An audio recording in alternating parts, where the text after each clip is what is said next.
दोस्तों, क्या यह महज सिर्फ एक आग की घटना थी? जी हां, एक आग लगने की घटना, या फिर एक ऐसा घटनाक्रम जिसने पूरे देश को सवाल पूछने पर, मैं कहता हूं, मजबूर कर दिया है। मैं पूछ रहा हूं, क्या यह महज संयोग है कि जिस शिक्षा मंत्रालय पर लाखों छात्रों के भविष्य से जुड़े सवाल उठ रहे हैं, जिस सीबीएसई की ऑन स्क्रीन मार्किंग प्रणाली विवादों में घिरी हुई है दोस्तों, जिस नीट और एनटीए को लेकर संसद से सड़क तक बहस चल रही है, उसी शिक्षा मंत्रालय के कार्यालय में अचानक भीषण आग लग जाती है। क्या यह महज संयोग है कि आज ही संसद की स्थायी समिति नीट, एनटीए और सीबीएसई से जुड़े मुद्दों पर चर्चा करने वाली थी और आज ही आग लग गई? क्या यह सामान्य एक दुर्घटना है दोस्तों, या फिर ऐसा मामला जिसे लेकर देश को एक ट्रांसपेरेंसी और जवाब चाहिए? और सबसे बड़ा सवाल मेरा यह है दोस्तों, क्या भारत की शिक्षा व्यवस्था इस समय भरोसे के सबसे बड़े संकट से गुजर रही है? दोस्तों, आज का ये वीडियो, ये विश्लेषण सिर्फ एक आग की घटना नहीं है, यह उन सवालों का विश्लेषण है, वीडियो है जो लाखों छात्रों, अभिभावकों और पूरे देश के मन में उठ रहे हैं। इसलिए मैं कहता हूं, इसे आखिर तक जरूर देखिएगा, क्योंकि आज मैं उन सभी कड़ियों को जोड़ने वाला हूं जिन्हें अलग अलग घटनाओं के रूप में देखा जा रहा है, लेकिन जिनका असर सीधे देश की करोड़ों छात्रों पर पड़ रहा है। दिल्ली के आईटीओ इलाके में दोस्तों सोमवार सुबह शिक्षा मंत्रालय के एक दफ्तर में अचानक आग लग जाती है। यह कार्यालय स्कूल ऑफिस या school of planning and architecture परिसर की दूसरी मंजिल पर है। सुबह करीब 9:37 पर फायर ब्रिगेड को सूचना मिलती है। 8 फायर टेंडर मौके पर पहुंचते हैं और आग पर काबू पा लिया जाता है। ठीक है, राहत की बात, मैं कहता हूं ठीक है, किसी की जान नहीं गई, ये बेहद राहत की बात है, लेकिन कहानी यही खत्म नहीं होती दोस्तों। असली कहानी तो यहीं से शुरू होती है, मैं बता रहा हूं, क्योंकि आग ऐसे समय पर लगी है जब सीबीएसई की नई डिजिटल मूल्यांकन प्रणाली सवालों के घेरे में, जब छात्रों की आंसर शीट्स को लेकर गंभीर आरोप सामने आ रहे हैं, जब डेटा सुरक्षा पर बहस चल रही है, जब लाखों छात्रों के परिणामों की विश्वसनीयता पर सवाल उठ रहे हैं, और यही वजह है कि विपक्ष इस घटना को लेकर, आग वाली घटना को लेकर सवाल उठा रहा है। कांग्रेस नेता जयराम रमेश इसे बेहद संदिग्ध बता रहे हैं। पवन खेड़ा पूछ रहे हैं कि यह संयोग है या प्रयोग है। अब यहां से एक बात बिल्कुल साफ कर देना जरूरी है दोस्तों, कि फिलहाल किसी भी जांच एजेंसी ने यह नहीं कहा है कि आग और सीबीएसई विवाद में कोई आपस में संबंध है। यह हम अपनी तरफ से क्लियर कर रहे हैं। आग लगने का कारण अभी सामने नहीं आया है, बताया जा रहा है कि जांच जारी है, लेकिन लोकतंत्र में सवाल पूछना अपराध नहीं है, इसलिए मैं पूछूंगा। और जब शिक्षा मंत्रालय, सीबीएसई, एनटीए और लाखों छात्रों का भविष्य दांव पर हो, तो सवाल और जरूरी हो जाते हैं दोस्तों। जरा सोचिए, अगर सब कुछ ठीक था, जी हां, सब कुछ ठीक था, तो देश भर में इतनी शिकायतें क्यों आई? अगर डिजिटल मूल्यांकन व्यवस्था इतनी ट्रांसपेरेंट थी, तो छात्रों को गलत आंसर शीट कैसे दिखाई दी? अगर सुरक्षा व्यवस्था मजबूत थी, तो पोर्टल की कमजोरी की बात आखिर स्वीकार क्यों करनी पड़ी सरकार को? खुद धर्मेंद्र प्रधान ने की। अगर प्रक्रिया पूरी तरह से निष्पक्ष थी, तो टेंडर प्रक्रिया को लेकर इतने गंभीर सवाल क्यों उठ रहे हैं? जी हां, जिस कंपनी को यह पूरा ठेका दिया गया। यही वो सवाल है दोस्तों जो अब सरकार और सीबीएसई दोनों का पीछा कर रहे हैं। पूरा विवाद शुरू हुआ छात्र सार्थक सिद्धांत के खुलासों से। सार्थक ने दस्तावेजों और तकनीकी विश्लेषण के आधार पर दावा किया कि सीबीएसई की ऑन स्क्रीन मार्किंग प्रणाली में कई गंभीर गड़बड़ियां हैं। उन्होंने आरोप लगाया कि उत्तर पुस्तिकाओं यानी कि आंसर शीट की स्कैनिंग को लेकर मूल तकनीकी मानकों में बदलाव किए गए। जी हां, टेक्निकल जो पैमाने होते हैं, जहां पहले उच्च गुणवत्ता वाले स्कैनर और 300 या 300 डीपीआई रेजोल्यूशन जैसी शर्तें थी, बाद में उनमें बदलाव किया गया। और यही सवाल खड़े होते हैं दोस्तों, क्या तकनीकी मानकों को कमजोर किया गया किसी एक चहेते को टेंडर देने के लिए? क्या किसी विशेष कंपनी को फायदा पहुंचाने के लिए नियम बदले गए? क्या स्टूडेंट्स की आंसर शीट्स के साथ समझौता हुआ? यह आरोप है, इनकी जांच होनी चाहिए दोस्तों।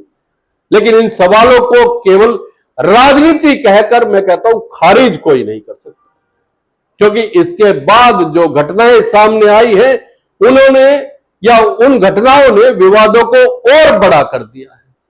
देश भर में छात्रों ने शिकायत करनी शुरू की। किसी को धुंधली आंसर शीट मिली, किसी को अधूरी कॉपी दिखाई गई, कहीं पे पन्ने गायब थे, कई मूल्यांकन पर सवाल उठे। और फिर सामने आया दिल्ली के छात्र वेदांत श्रीवास्तव का मामला दोस्तों। वेदांत का आरोप था कि उनके रोल नंबर के सामने जो उत्तर पुस्तिका दिखाई गई, उनके अंदर कई पन्ने किसी दूसरे छात्र के थे। अब सोचिए, छात्र पूरे साल मेहनत करे, परीक्षा दे, भविष्य दांव पर लगा हो, और फिर आपको जो आंसर शीट दिखाई जाए वो आपकी हो ही ना। ऐसी स्थिति में कोई छात्र सवाल क्यों नहीं पूछेगा? और यही सवाल अब पूरा देश पूछ रहा है, पूरे देश के छात्र पूछ रहे हैं। लेकिन कहानी यही खत्म भी नहीं होती है। इसके बाद एक और बड़ा खुलासा आता है दोस्तों। 19 साल के एथिकल हैकर निसर्ग अधिकारी दावा करते हैं कि ओएसएम पोर्टल की सुरक्षा में गंभीर खामियां हैं। उनका कहना है कि कुछ सुरक्षा व्यवस्थाओं को दरकिनार करके उत्तर पुस्तिकाओं तक पहुंचा जा सकता है, आंसर शीट तक।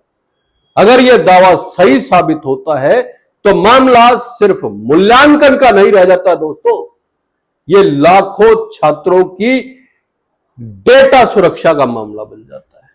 और यही कारण है अब आईआईटी के जानकारों या विशेषज्ञों से लेकर सरकारी तकनीकी एजेंसियां तक इस सिस्टम की जांच में जुटी हुई है।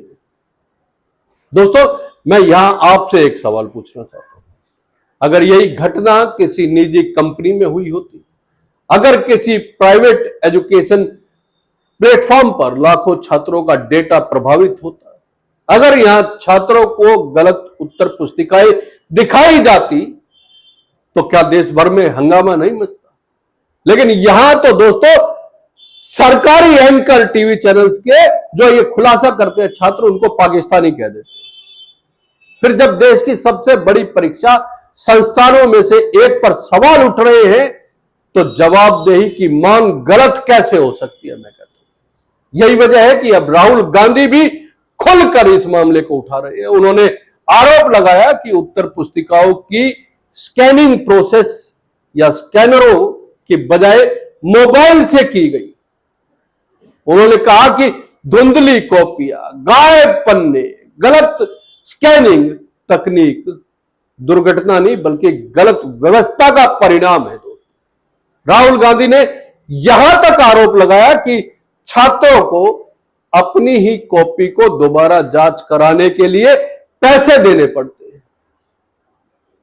उनका सवाल है कि गलती अगर सिस्टम की है तो कीमत छात्र क्यों चुकाए? और मुझे लगता है यह जायज सवाल है। अगर सरकार इन आरोपों को खारिज कर रही है दोस्तों, सीबीएसई कह रहा है कि पूरी प्रक्रिया नियमों के तहत हुई है। शिक्षा मंत्री धर्मेंद्र प्रधान आरोपों को राजनीतिक बता रहे हैं, वो राहुल गांधी को फ्रस्ट्रेटेड बता रहे हैं। भाजपा राहुल गांधी पर छात्रों के मुद्दे पर राजनीति करने का इस्तेमाल लगा रही है दोस्तों, यह आरोप लगा रही है।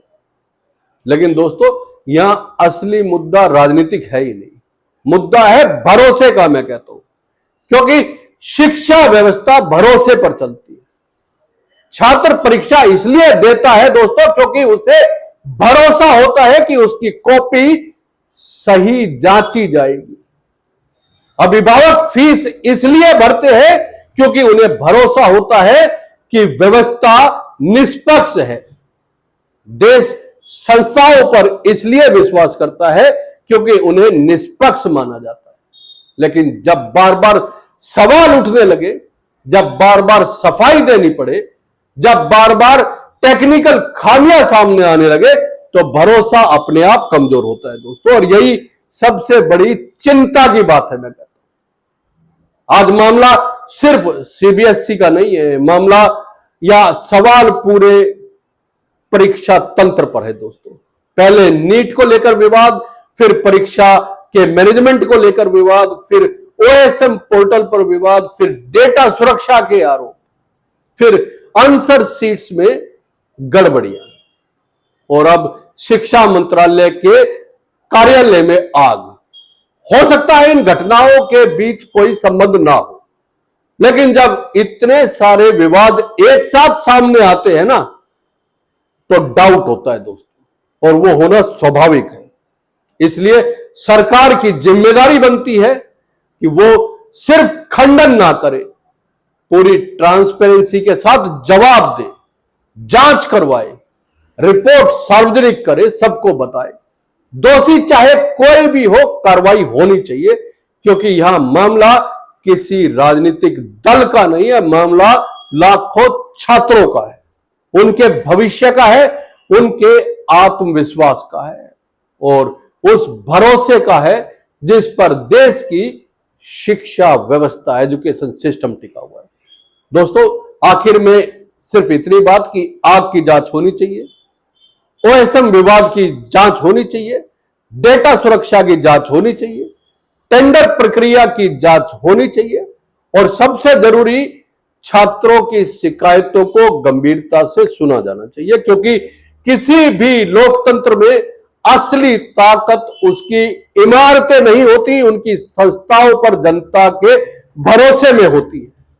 अगर यह भरोसा कमजोर पड़ गया तो सबसे बड़ा नुकसान किसी सरकार का नहीं बल्कि देश के भविष्य का हो। आपका क्या मानना है दोस्तों? शिक्षा व्यवस्था में पारदर्शिता बढ़ाने के लिए स्वतंत्र जांच जरूरी है या नहीं?